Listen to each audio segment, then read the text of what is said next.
Čaute všetci, ja vás vítam pri sledovaní prvej časti môjho motodenníka. Tento prvý diel bude skôr taký informačný a bude hovoriť o tom, čo vás čaká a neminie v tých nasledujúcich dieloch. No a musím vám povedať, že ja sa na to už dosť teším, pretože túto vec som plánoval nejaké tie 2-3 mesiace.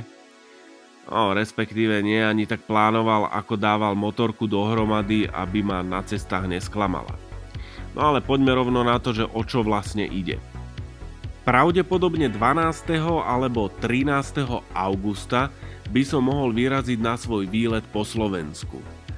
Tento výlet bude trvať 7 dní a mal by som prejsť vzdialenosť 1011 km.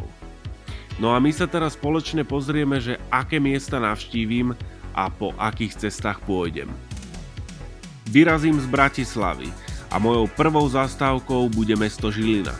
Ale myslím si, že potiahnem ešte trošku ďalej a svoju prvú noc strávim v penzióne Kormorán pri vodnej nádrži Orava. Ďalej môj výlet bude pokračovať cez Štrbské pleso, Červený kláštor pri poľských hraniciach, cez Slovenský raj potom navštívim Telgard, cez Muránskú planinu Helpu, ďalej pôjdem cez Brezno, Banskú Bystricu, Liptovskú osadu, Ružomberok, Martin, Kremnicu, no a nakoniec skončím v Banskej Štiavnici. No a potom už ma čaká iba cesta naspäť domov do Bratislavy. Pre tentokrát je to odo mňa všetko, takže sa vidíme v ďalšej časti. Majte sa.